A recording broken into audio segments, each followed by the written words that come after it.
Assalomu alaykum. Biz kuzatib turgan barcha tomoshabinlar, do'stlar, xudo xolasa mana ko'rib turibsizlar, yana bitta nasosimizni uстановкаsidamiz. Bu yerga ikkita 11 kW nasosimizdan qo'yib berganmiz. 160 diametrda naporni ham ko'rib turibsizlar, qanaqa kuchlanish bilan chiqarib turganini.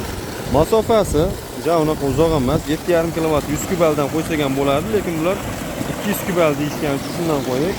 Masofamiz har bittasiga 17 metrdan tik balandligi 5 metr.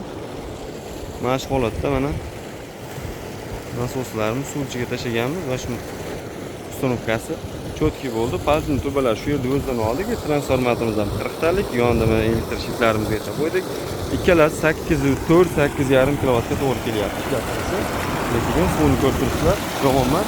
Kimga shunday xizmatlarga statsiyada nomerlar bor, bemalol murojaat qilaverasizlar. Biz turgan joyimiz Surxondaryo viloyati Muzrabot tumanidamiz. Nasib bo'lsa bundan keyingilarimiz o'zimizda vodiyda bo'ladi.